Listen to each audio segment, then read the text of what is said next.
First things first.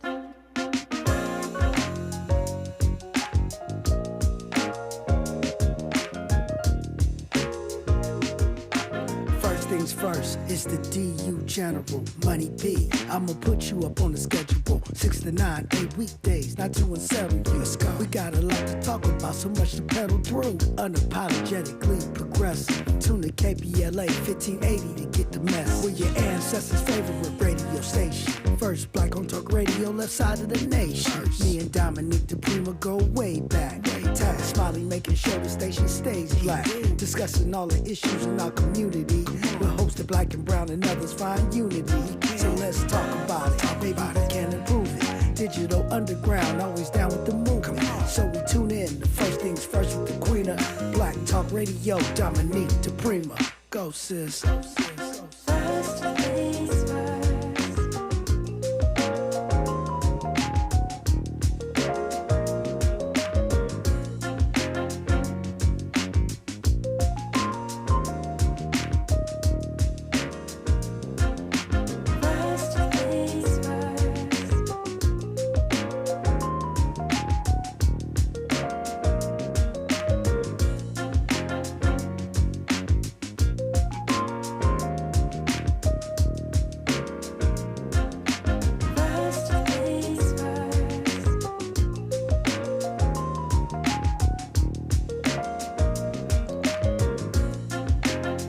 KBLA Talk 1580, good morning and God bless. I'm Dominique DePrima. The show is First Things First, and my very first thing every day is prayer, giving thanks, giving praises, and asking for blessings from God, asking for the blessings of the ancestors and the elders, and let's go, let's do this. We do have a lot to talk about, and we gonna do just that. On a Freedman Friday, we always touch reparations in the second hour of the show. We will do that today. Councilman Charles Barron of New York, who had a family emergency, wasn't able to hang with us last week, will be here this week to update us on what's going on with the New York reparations meltdown, as it were. Our comedian Edwanda White will grace the mic, so send you into the weekend with some levity. But right now, and I feel odd even doing a half prayer, because the pastor's in the building.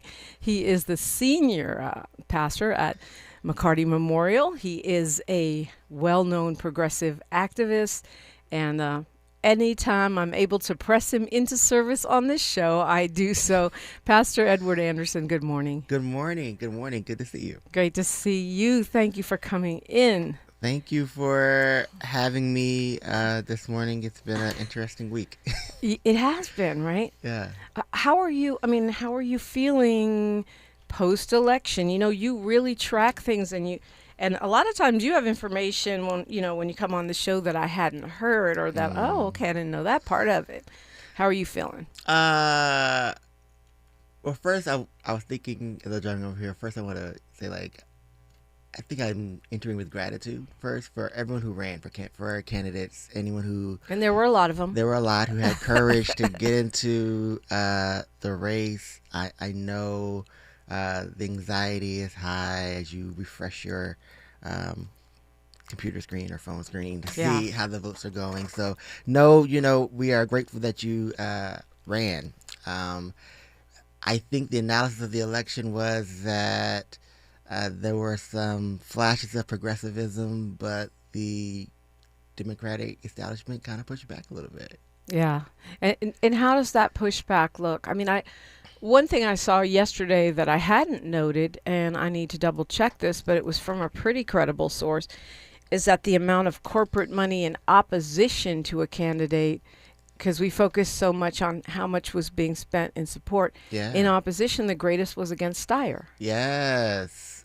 Yeah, I mean, what we saw, and you can see this played out, a lot of corporations, big oil,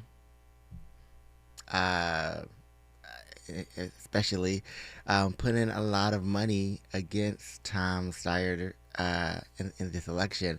And so that tells you a little bit about, how that goes. Tom Steyer put in a lot of money of his own, though, so let's not... Yeah, I mean, but everyone's talking about that. Oh, is he buying the election? And, he's a billionaire. And so we got that. I heard that a lot, but what I didn't hear was 32 million opposition money Absolutely. out of those PACs, which Absolutely. are a little translucent, like you don't always know you what. don't always know. You meet them afterwards. They show their faces afterwards, but their interests are made clear, right? So what we can expect is I don't think you're going to expect a lot of like transformation in our government. I think what you will see is, well, we'll find out. I mean, I think these election results, and I always like to talk about this. I've seen this a lot on Instagram. People are like, why does it take so long to vote in California? Like, it takes forever. And it's like, We got more people than you, we huh? have more people. There's 40 million. Fourth, there's 40 million people here. And if you are old enough, you remember Gore v. Bush back in 2000 and all the hanging chads and all that kind of stuff. So California went the opposite direction, which means they give everyone the opportunity to have their vote counted. It's not voter fraud. If you sent your ballot in, and this is something that, like, I was telling my friends who were texting me at 6 p.m. on the election day saying, hey, who do I vote for? Oh, I have those friends too. Yes. I told her, if you put your ballot in the mailbox or take to a voting center before 7 p.m., you're good. Right. And so that's why it takes so long for us to count the votes. I think currently there are still about 3 million total votes outstanding in California. Yeah. And that's what we call the blue swing or blue wave that happens. I don't know what's up with progressives, but we wait to the very last minute to vote. So the numbers will get shaken up a little bit on the governor's race. And it'll be closer than what we see right now. It'll be closer. I think that Becerra ends up on top I over do. Hilton by the time all the votes are counted. Absolutely. Becerra will, I think, be number one. And then there'll be a race. It'll be a nail biter for who's two between Hilton and Steyer. Because it's tightening a little bit. It's tightening a little bit. Yeah, well, I think, you're thanking everyone for running. That's because you're a pastor and you're kind and godly. There's a couple of them jokers that I wish would have stayed Yeah. home, but I'm thanking the Most High that it's not Bianco in that Yes, top. I'm so glad two. it's not Bianco. That But we do have Hilton. Hilton, but then in the L.A., what's his name? Oh, Pratt. Yeah, we have, yeah. Yeah. But is that solid? Because that's tightening too, right? As you It's see- tightening. So the big question in LA City is how many votes do we have enough votes left to count in LA City? I think I saw a number that said it was like close to 200,000, a little bit over votes left in LA City. So the way the votes are breaking now, I think I saw the thing was like 35% going to Karen, 30% is going, the remaining ballots are going to Raman, and like Pratt is declining. And that's what's going to happen over the next couple of days. So it'll be a slow tick. I think today's drop is when I mean drop, I mean ballot drop. So if you don't know, every day at between 4 and 5 p.m., they will drop the election results. You can go to the county registrar to see that. And so today's drop will tell us a lot. It will tell us who has momentum and if the gap is actually shrinking in a way where we may have a Raman Baz runoff. We'll see. I mean, she's now down, it's like a 5.9% between difference. Pratt and Raman. Pratt and Nithya Raman, the council woman. The only one that's obviously solidly through is the mayor. Mayor Karen Bass. Mayor Karen Bass. She pulled it out, and she is now, waiting to see who her opponent will be. It seems like not only she pulled it out, she did a lot better than people were predicting. Yeah, but remember we talked. I told you she's probably going to be around the 30-something mark. You did say that. And that's where she ended up at 30. She's at 35. Yeah. And I was like, yeah, that makes sense because the electorate in a primary in an off year is going to skew older traditional Democrats who are going to come out and vote. All the progressive so Nithya made a big bet right? That there'll be a lot of young millennial progressives who are going to come out and vote, but they don't vote to the last minute. Okay, well, I don't want to have the same conversation I already had with Mike Bonin on this show, but I think that Nithya is getting away with calling herself a progressive at this point. Yeah. I think when she burst upon the scene as a city council member backed by the DSA, she was a progressive. Yeah. At this point, maybe At this not. point, she's... At this point, there's no differentiating from the mayor. So if you're going to call Nithya a progressive, then you have to call the mayor a progressive. If you're going to call them her a moderate, the mayor a moderate, then Nithya is also a moderate.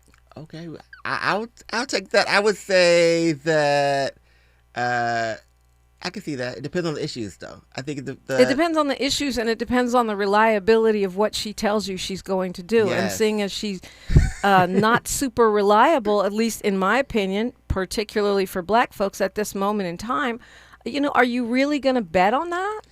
That's the question that we will see. Oftentimes, opportunists do what opportunists need to do. feel is best for them. Yeah, we will. There'll be some hard conversations. I will say this personally. I would prefer to see a Rahman versus Bass runoff in November than a Pratt versus Bass runoff, simply just because if y'all have not watched Spencer Pratt's videos, Spencer Pratt is going to be like, what was that dude who ran against Bradley back in the day? Oh, I thought Yordi. Something like that. Oh, Sam Yordi. Sam Yordi back in the day. It's the same exact thing. Wow. So- Interesting. Yeah, that makes sense. I mean, I just never heard anyone put it like that. And so it's like, people forget that LA is still residentially one of the most segregated cities Yes. in the country. And Spencer Pratt knows exactly how to bring the vermin out, to say the least. He sure does. I am still, even though, I'm still marveling at how many votes he actually got. Yeah, I mean, I saw a post and I have to agree. It was like, you're just looking at resumes. If white privilege was a candidate. Failing up is a thing. Like what are we talking about here?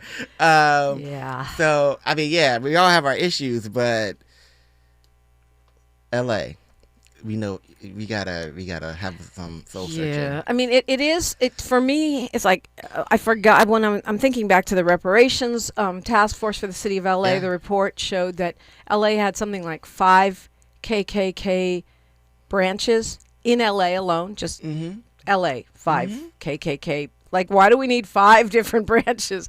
So is it that, or is it the fact that people are really not that smart, or is it the fact that it's just sheer white grievance? Like, I truly don't understand it. I would think even a KKK person wants someone who has experience. Well, also you got to be clear that it's not just white people who's voting for Spencer Pratt, right? I know. So I've heard some brothers who They could still be following a KKK agenda. They could be right? members of those chapters too. Yeah. who were down for the Spencer Pratt cause. It really what it is. It's a anybody but Bass vote, right? That's what a lot of Spencer Pratt vote, and even the Nithya Rahman, a lot of that is anybody but Bass vote. And part of that is white grievance. But you're right. I mean, the brothers that I've talked to that are doing that, the thing, and there's not too many of them, but the ones that I have, there's militantly pro-black, but they're going to vote for the most anti-black candidate we've seen in LA mayoral politics. Yeah. Since I've moved here. Yeah. Which is a long, long time. Yeah. Wow, y'all. It's giving massage. No. Wow. Yeah. It's giving massage. The manosphere. Yeah, right. In real time. Go get you some. 800-920-1580. Pastor Edward Anderson is here. You're welcome to call in or tap in on the YouTube channel. I'm Dominique DePrima for KBLA Talk 1580. Thanks for starting your morning off with a voice that speaks truth to power and the powerless, getting to the heart of what matters most in our community. This is where authentic conversation meets real action. From breaking news and politics to culture and community solutions, this is where you hear perspectives you won't hear anywhere else. This is where we come together, get informed, and make change happen. You're inside First Things First with Dominique DePrima on KBLA Talk 1580. Good morning, sunshine. You make my Small businesses are the heart of America. But you don't have to go it alone. As the nation's largest nonprofit resource of expert business mentoring, SCORE has helped millions of entrepreneurs build their businesses for free. Get the connections, education, and guidance you need with SCORE. We're ready to help. Find a mentor today at score.org.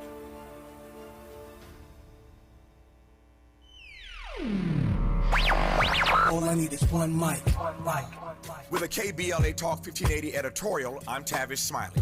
It's high time that we say the quiet part out loud about what we consider a disgrace, an absolute disgrace to the people of South Los Angeles. Destination Crenshaw, or as I call it, Procrastination Crenshaw, was supposed to be a 1.3-mile celebration of Black Los Angeles. Pocket parks, commissioned art, a cultural corridor along Crenshaw Boulevard, stretching from our studios in Leimert Park down to Nipsey Hussle Square.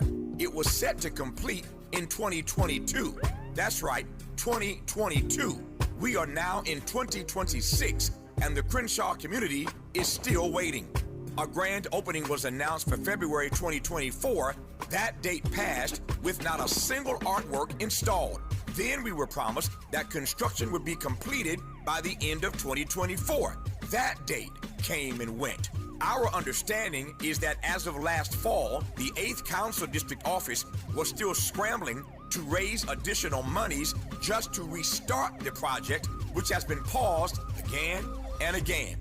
But here's what makes my blood boil. City officials had the nerve to tell this community the delays are, quote, a necessary inconvenience, close quote. A necessary inconvenience? First of all, who you talking to? Second, go tell that to the black business owners who have been coping with construction chaos, breathing dust, enduring years of road closures, and the scarcity of available parking, confronting unsanitary conditions, losing customers and revenue, all while the project they were promised still sits unfinished. They wouldn't let a project sit this long in any other part of this city. And for what it's worth, our elected official just happens to be the president of the LA City Council. Meanwhile, the city is laser focused on sprucing things up for the World Cup and the Olympics. Please, if this corridor were in Brentwood or Beverly Hills, it would have been completed on time, on budget, and on the cover of every magazine in town. The Crenshaw community deserves better. They deserve the truth, and they deserve what was promised to them. Now, right now. Not when it's convenient, not when the cameras are rolling for the Olympics. Now, this isn't incompetence, this is a pattern. And at some point, neglect becomes a decision.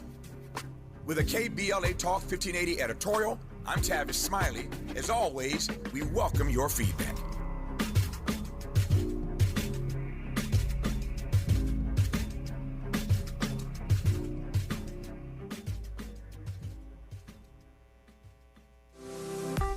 It's never too early to start talking about money in realistic ways with your kids. JP Morgan Chase navigates how to educate your kids now about creating long-lasting, healthy money habits. Whether your kids are in elementary school, high school, or college, now is a great time to start a conversation about ways to create healthy money habits as they grow, ultimately benefiting their financial future. Talking about money in a realistic way to support your kids' lifestyle and dreams, your first banking account geared towards high school or college. It's never too early. Explaining the basics, what you earn and what you spend, building financial confidence starts with getting organized. Learning and practicing vital money skills now will stay with them for life. Tools they will have to stay on top of their finances and achieve their goals. This segment is sponsored by JP Morgan Chase.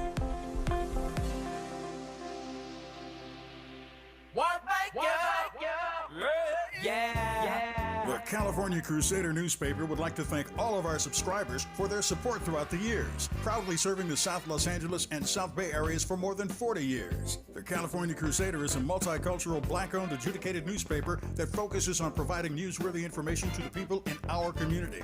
We're constantly looking for ways to assist businesses in our community to connect with our subscribers. We provide low-cost, effective ways to promote your business with our reasonable and affordable advertising rates. You can participate by suggesting, sharing, and submitting your stories on the California Crusader newspaper Community Share Facebook group page, or visit our website at cal-cruise-news.com. That's calcruisenews.com. Then click on the Submit Now button located on the top right corner of the homepage, or text CCN to 42828. Again, text CCN to 42828. The California Crusader newspaper, working together to build a better community for our future. Subscribe today.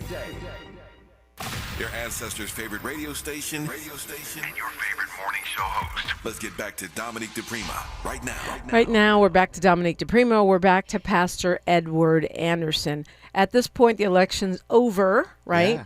Yeah. For now, because we're going to do this again. Yes. We kind of take a break until Labor Day, right?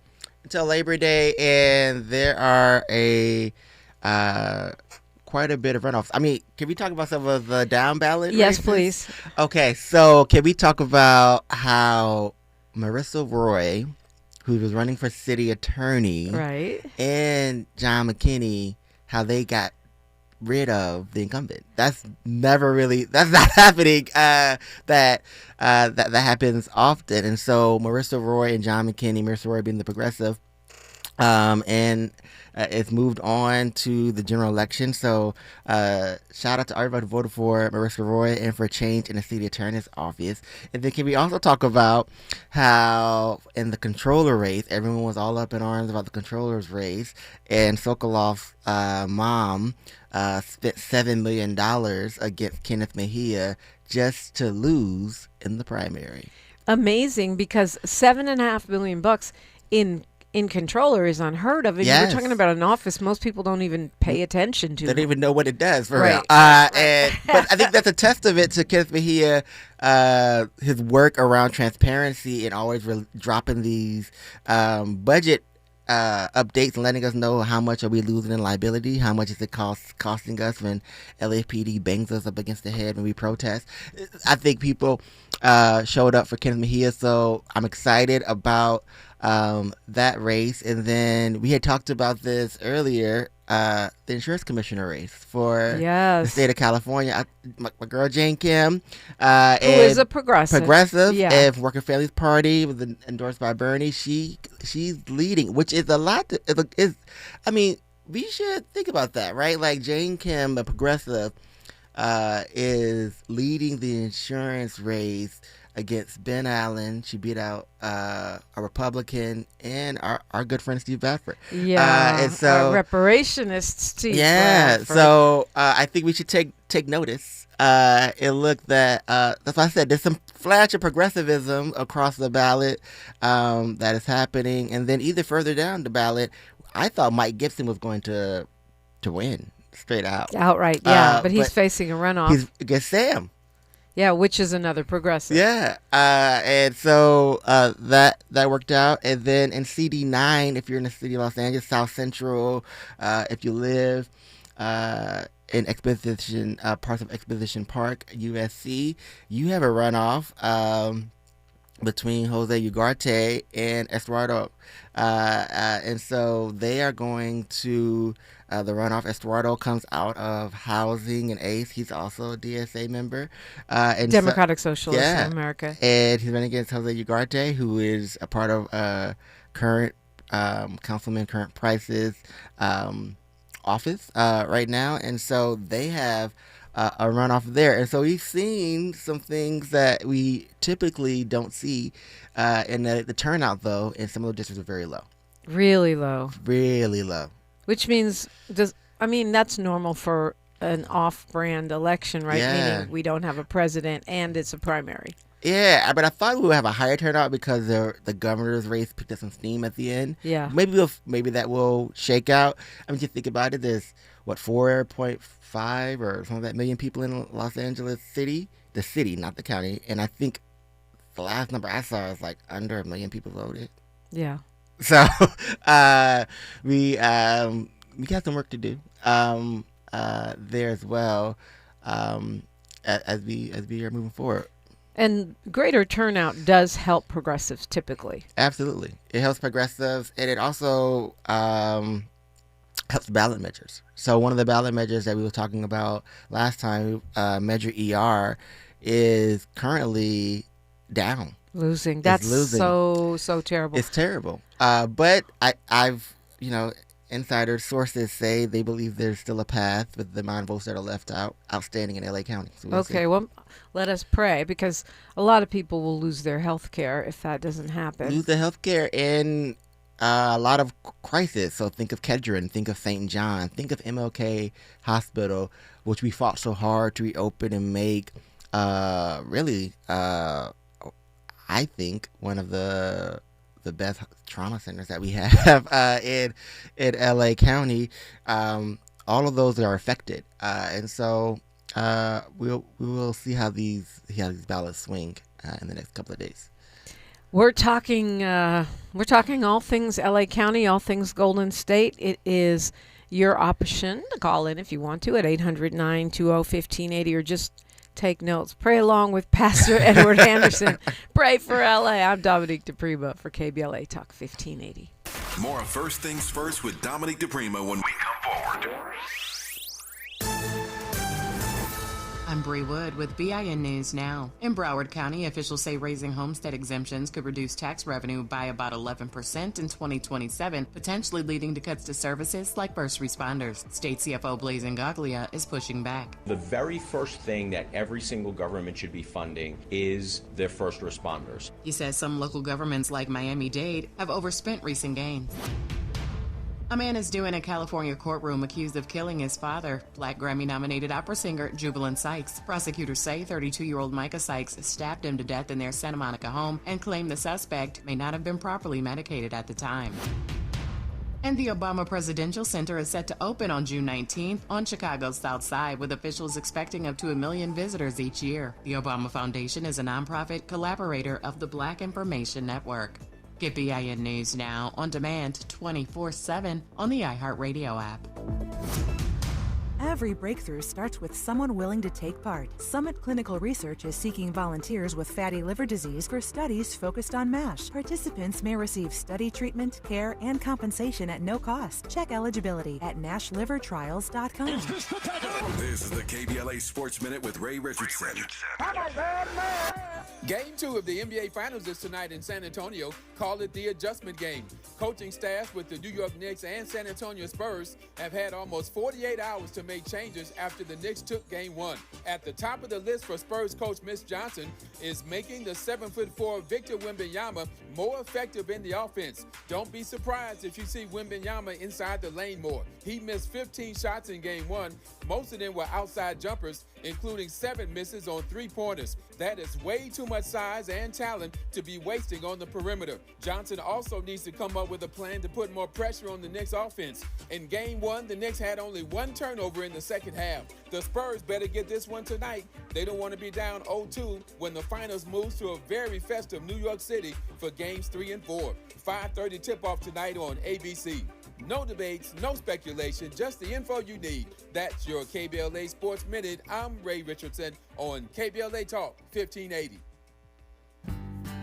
Progressive knows you could have easily taken the freeway, but you took the scenic route to see a waterfall and an oddly busy boiled peanut stand. Discovering the unexpected is exactly why you bought an RV, so protect it with a bundle from Progressive. Because although you may be 3 hours behind schedule, you're 6 jars of jam richer and possibly enrolled in a butter churning workshop.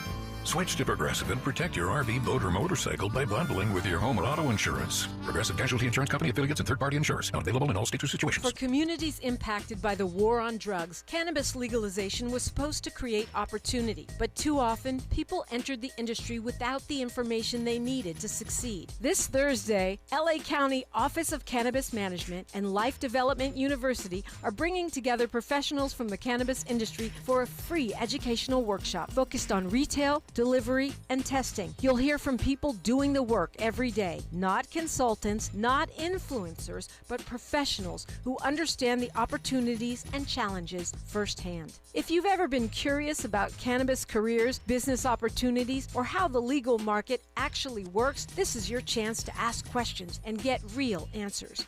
Join them Thursday, June 4th, 7 p.m. at the Beehive in South Los Angeles. Free admission, limited seating. Register today at lacountycannabised.org or call 323-747-6728. That's 323-747-6728.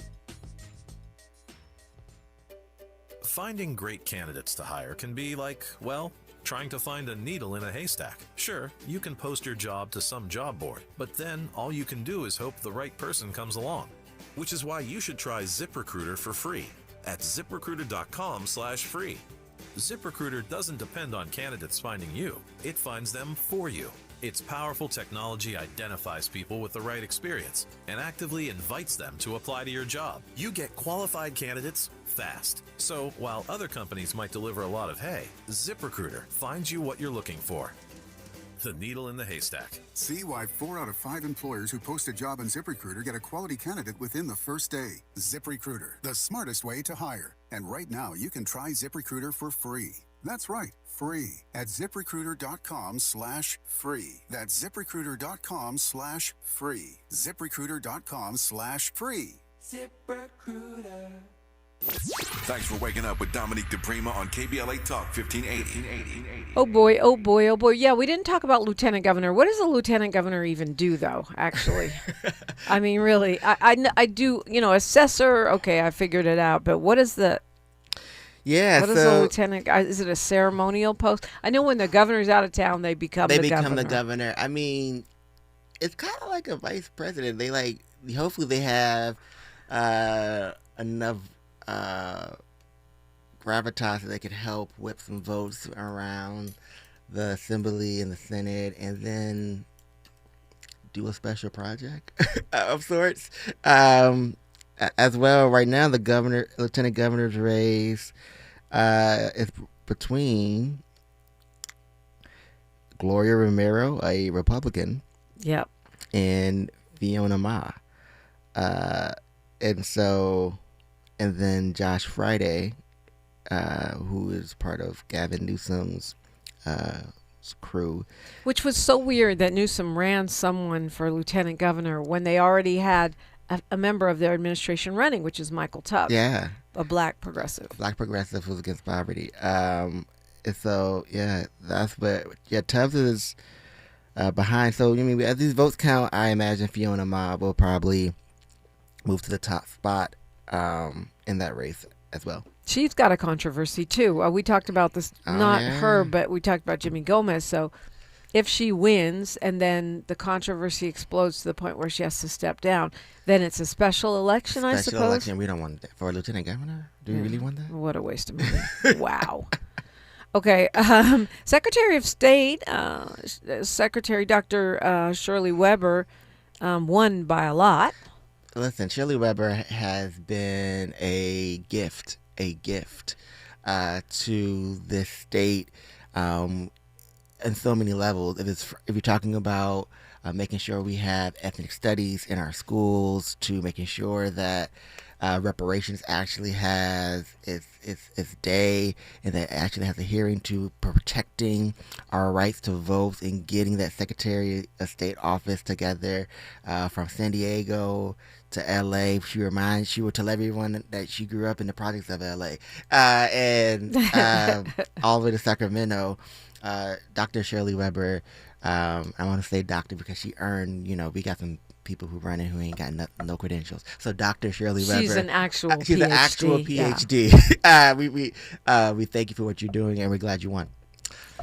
And but there are some that I'm not as clear on. Superintendent of Public Instruction, Sonia Shaw, I'm not familiar with, and right now she's leading. And Richard Barrera, of course, more familiar with him. So that will definitely be a runoff. That will be a runoff, and I think it's a surprise for most people.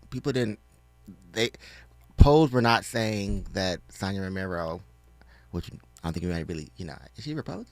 Sonia Shaw, yeah, and no one was talking about Gloria Romero in those polls either. So who are these people? These are. So one thing that we can notice is that Republicans overperformed. Right. And I think part of that has been a real like Trump effect in California. Yeah, okay, that makes sense. I mean, the thing about it is also you had Bianco and Hilton, which energized Republicans, and then you have, same thing here in the city of LA with Spencer Pratt.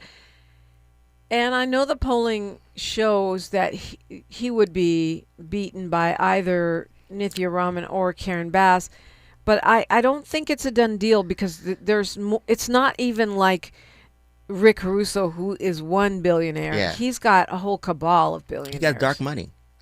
He got it. Dark money and really deep pockets. Deep pockets. And listen, it's not just deep pockets come from the outside. Your Hollywood executives gave him money. Yeah. Maxed out. Jenny Buss. That hurt my heart. Maxed out for him as well. And so, I keep saying, when you look at the map to see who voted for who, Karen and Mayor Bass won handily, got most of her support from South LA. Right? That heat map is South LA. Nithya Raman was mainly, as we expected, East LA. Some parts of the valley, but East LA. And then Spencer Pratt, he won Palisades, Bel Air, Shadow Hills. Y'all don't probably go to the Shadow Hills, but Shadow Hills, that's still, pretty Republican. I'm not up on Shadow. I don't even know what Shadow Hills is. But you're right, Sonia Shaw is a Republican from Chino. Mm-hmm. So we're going to have a Republican, probably a Republican and a Dem battling it out for superintendent of public schools. Public schools and possibly lieutenant governor, which is, this is different. Californians, we got to take notice because usually everyone says, oh, California is so blue. But if you looked at that map for how they have people voted, is California blue? That's the big question. I say it's bipolar, Pastor, because the inner parts. Yeah. I mean, it's blue in terms of population because all of the people are in the coastal cities. But if you look at it by land mass, more of it is red, way more. Absolutely. And so we have to, and this is one, if these numbers hold, which I think the blue wave, come on, hopefully a lot of y'all waited till the last minute and voted. I did. So hopefully, I did. I'm not going to lie. Yeah. Hopefully there's a lot of people like you who did that. And I get it. Hopefully that's the case. Otherwise, I think it may be one of the first times that we actually have Republicans and Democrats down the ballot going head to head instead of Democrat on Democrat in our race. Well, and part of it, there's a lot of candidates in these races. I don't know. I feel like there's more than usual. I could be wrong, but I mean, there were 12 people running for superintendent, and all of them, the lowest one was at 2%, but most of them were in the 7, 8, 9 range, Mm-hmm. which means, it's those that they used to have them when Jon Stewart used to do the Daily Show. They'd have indecision. That's what it is. Indecision. And I think there also was messaging though. There was a Democratic messaging that went out. There's people telling people hold your ballot until something may happen. So we'll see if that will help us or hurt us. How wise was that? And then the other thing is that when you have that many candidates, you are going to split up the Democratic Party vote, even though we are the majority, and that's what we saw in the governor's race. They only had 2 of them that were viable. We had a whole bunch. Yeah. And I know Becerra's glad he didn't, get talked into dropping out, but we did split up our vote. We did. We split it up. If you look at the numbers, the one that I did not understand why people were voting for was Mahan. Well, he didn't do that well, though, considering how much money they poured into the race. I'm talking about all that money. Why? Where did that money go in the general election? My Bay Area people say he's a dino, a Democrat in name only, and they felt that because he's young, good looking, and fresh face, that they could get a GOP mayor that's not really that's not perceived as a GOP mayor. So that money goes to Hilton. Okay. Oh well, we should be worried about that. I mean, that's what I think, because we're talking Peter Thiel and the Tech Bros. Yeah, I think. We should be concerned about that. Yeah, I think so. Because Hilton, I mean, I don't understand, how Steve Hilton is swooning these votes. Yeah, me neither. I mean, he's another Fox News host. Yeah. It's a formula now. He's well spoken because he's a TV host. Yeah. And has no experience and is not even from LA or California, like has been here 10 minutes. From the UK. But I think it would be a mistake to dismiss him. Don't dismiss him. He will have the money and he will have the presence. Yeah. And he will get the media just like Donald Trump did, because this talking point that the media is liberal is a lie. It's a lie. The media, unless you're talking about KBLA, the media is owned by very conservative billionaires who made up the talking point that there's a liberal media. Look at what happened in 60 Minutes. Yeah.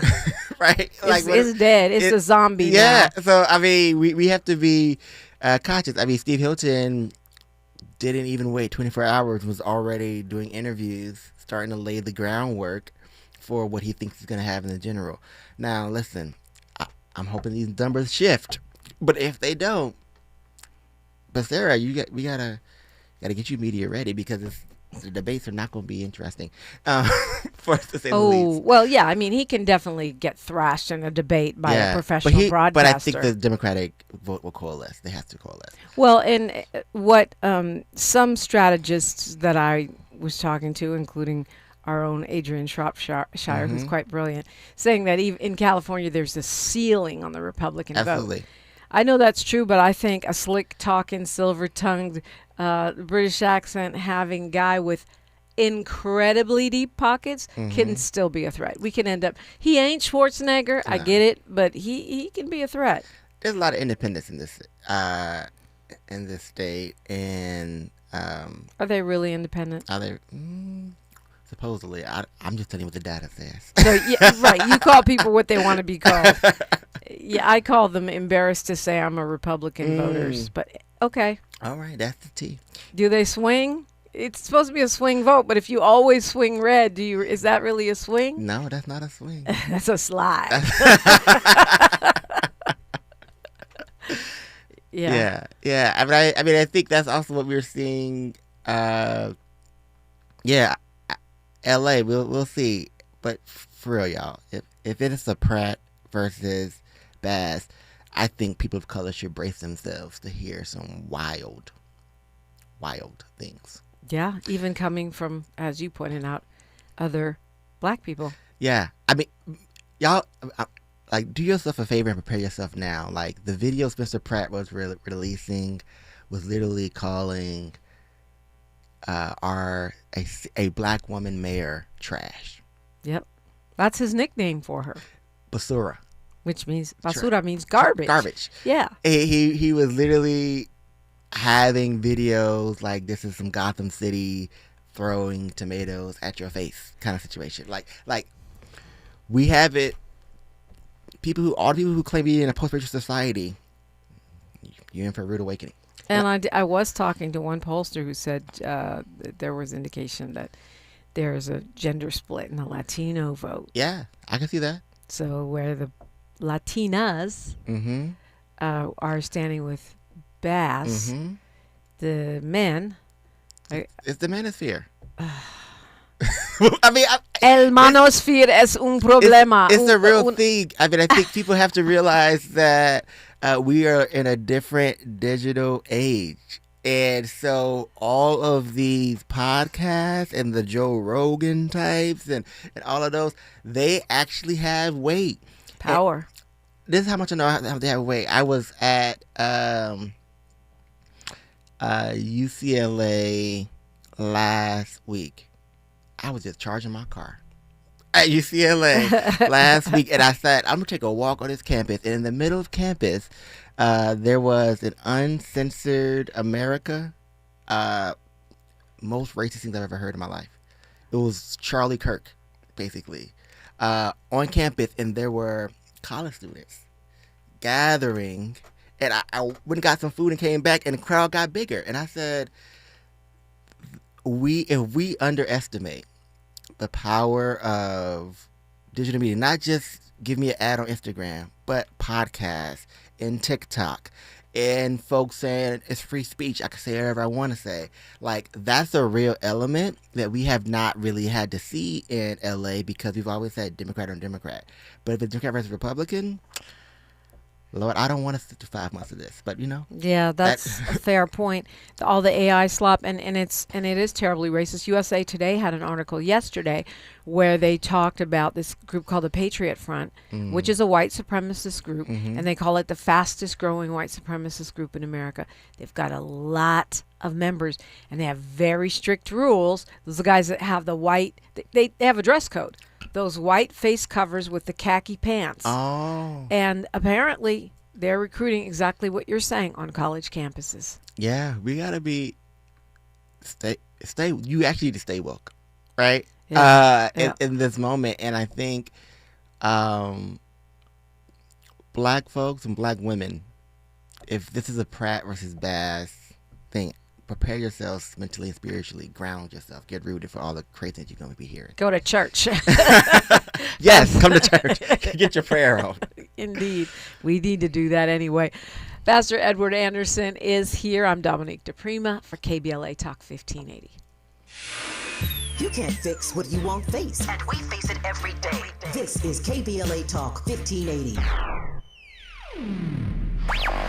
All I need is one mic.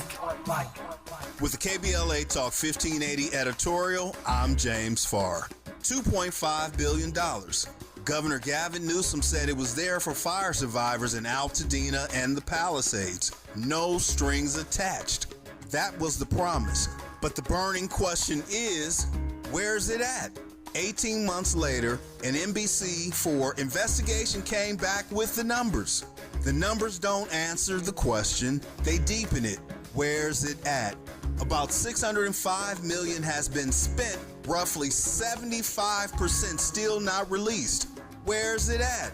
Roughly $14 million went to CHP overtime and ICE immigration protest response for crowd control. Not rebuilding homes, not rebuilding lives, but crowd control.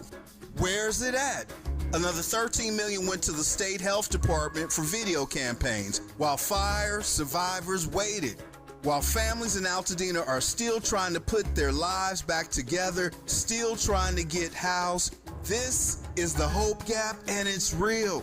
Where's it at? Southern California Edison is still in court, still fighting liability tied to the Eden fire, still not accountable.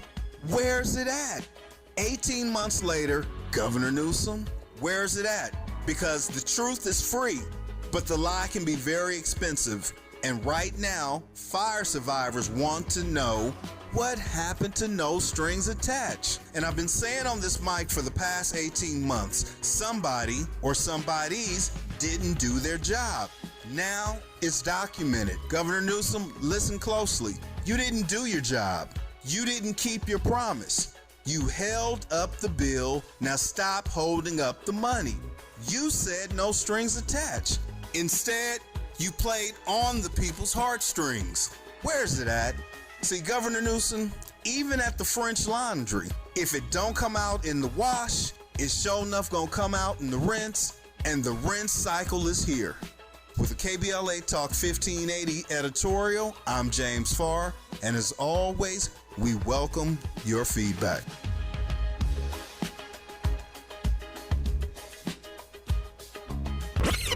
Heard any other talk radio lately that sounds anything like this? We didn't think so. You're listening to Unapologetically Progressive, KBLA Talk 1580.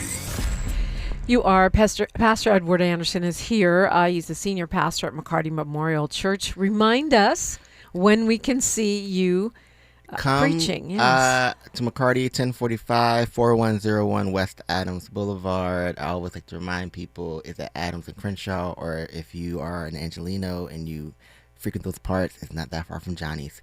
Pastrami's, come on by. We can promise a service of upbeat worship and a sermon that will stir your soul in your justice. It's not doom and gloom. Not doom and gloom. Not doom and gloom. There's always a way forward.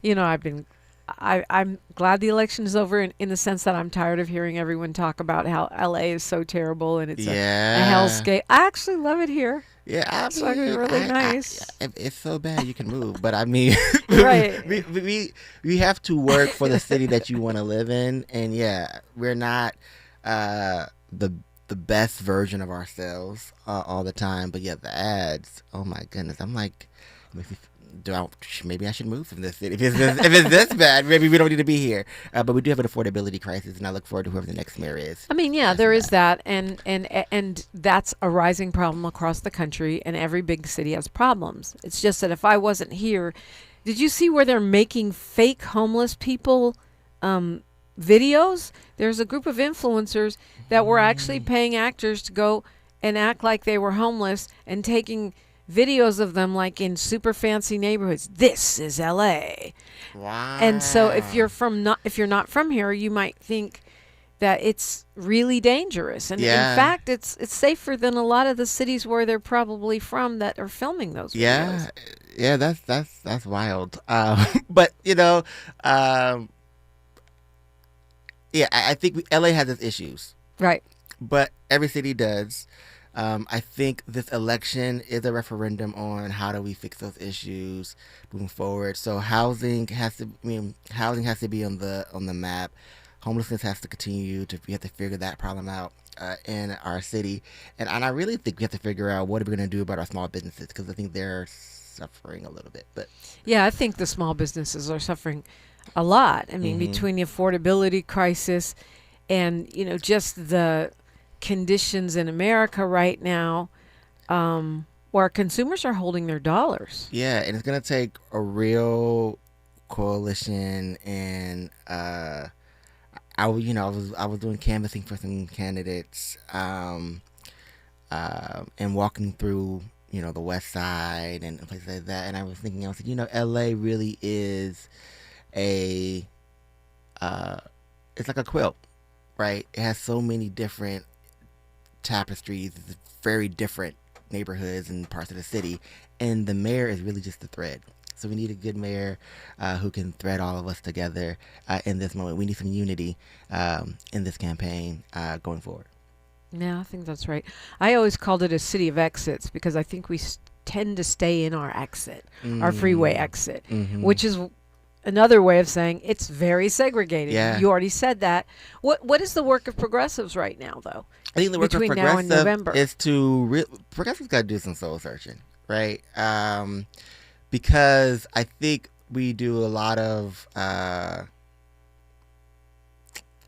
don't know if there's a better word for this, but we call it navel gazing. Like a lot of look how good we are. And I think our coalition has to go stronger. It has to be deeper, and we have to stop making good perfect the enemy of good, right? Like real coalition is not just based upon are you a YIMBY or a NIMBY? Are you, it's where's the compromise in order to make sure that the common goal is that a city we can afford. And I think progressives have to build the base. You have to build the base. You have to build a base. I say you have to build a base because we can't just rely on the old bases that we had before. Yeah, that's a fair point. And I think that self-congratulatory navel-gazing is a problem, for sure. And I also feel like we have to stop letting people get away with saying they're progressive, but the policies don't match. It's like a BBL. The thighs don't match. Yeah. We gotta define the agenda and the policies, and then let the candidates come out of that. Right. And stop letting people be like, I'm a progressive. And it's like, well, maybe you're a progressive on housing, but you're not a progressive when it comes to transformative justice. And look, there is a thing that says it is possible. I don't know. I always go back to, Jersey, your brother, and Mandani. Like, if you care and are 10 toes down in your progressivism, it actually works. Right. And you're not afraid. Not afraid. Courage. I think that's the biggest thing. I mean, I know that means be not afraid in the face of massive corporate dollars, law enforcement associations, we'll call them. I call them cartels. That's different than just not being afraid at home with your keyboard, but still. Trust the people. Trust your faith. Do the work. Trust your people. Trust your faith. Do the work. And the real work now is getting people aware and mobilized for November, I would imagine. Absolutely. Build your coalition. Now is the time to start building the coalition and strengthening the base and hopefully bring some excitement, please, y'all. Another a small bright spot, I think actually maybe a big bright spot, Maria Elena Durazo wins. Oh, listen, Maria Elena, we love it. We love to see it. And she's an organizer. She's an organizer, which means hopefully the county, hopefully we got some coalitions coming that can move this county forward. And the county, has been where it's at. So I'm just saying, they have the biggest pocketbook in this region. They got all the money. All the money. Yes, indeed. Pastor Edward Anderson, you can find him on Instagram. You can find him at McCarty Connects and Edward. It's Eddie L. Anderson on Instagram as well. Indeed. Thank you so much for coming. Thank you so much for having me. KBLA Talk 1580. KBLA 1580 Santa Monica. I'm Bree Wood with BIN News Now. In Broward County, officials say raising homestead exemptions could reduce tax revenue by about 11% in 2027, potentially leading to cuts to services like first responders. State CFO Blaise Ngaglia is pushing back. The very first thing that every single government should be funding is their first responders. He says some local governments like Miami-Dade have overspent recent gains. A man is due in a California courtroom accused of killing his father, Black Grammy-nominated opera singer Jubilant Sykes. Prosecutors say 32-year-old Micah Sykes stabbed him to death in their Santa Monica home and claim the suspect may not have been properly medicated at the time. And the Obama Presidential Center is set to open on June 19th on Chicago's South Side, with officials expecting up to 1 million visitors each year. The Obama Foundation is a nonprofit collaborator of the Black Information Network. Get BIN News Now on demand 24/7 on the iHeartRadio app. Every breakthrough starts with someone willing to take part. Summit Clinical Research is seeking volunteers with fatty liver disease for studies focused on MASH. Participants may receive study treatment, care, and compensation at no cost. Check eligibility at NASHlivertrials.com. This is the KBLA Sports Minute with Ray Richardson. Game 2 of the NBA Finals is tonight in San Antonio. Call it the adjustment game.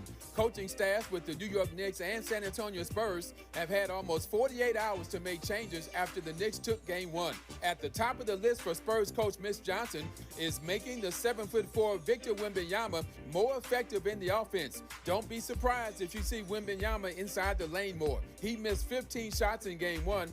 Most of them were outside jumpers, including 7 misses on 3-pointers. That is way too much size and talent to be wasting on the perimeter. Johnson also needs to come up with a plan to put more pressure on the Knicks offense. In Game 1, the Knicks had only 1 turnover in the second half. The Spurs better get this one tonight. They don't want to be down 0-2 when the finals moves to a very festive New York City for Games 3 and 4. 5:30 tip-off tonight on ABC. No debates, no speculation, just the info you need. That's your KBLA Sports Minute. I'm Ray Richardson on KBLA Talk 1580. All I need is one mic. With a KBLA Talk 1580 editorial, I'm Tavis Smiley. It's high time that we say the quiet part out loud about what we consider a disgrace, an absolute disgrace to the people of South Los Angeles. Destination Crenshaw, or as I call it, Procrastination Crenshaw, was supposed to be a 1.3-mile celebration of Black Los Angeles. Pocket parks, commissioned art, a cultural corridor along Crenshaw Boulevard, stretching from our studios in Leimert Park down to Nipsey Hussle Square. It was set to complete in 2022. That's right, 2022. We are now in 2026, and the Crenshaw community is still waiting. A grand opening was announced for February 2024. That date passed with not a single artwork installed.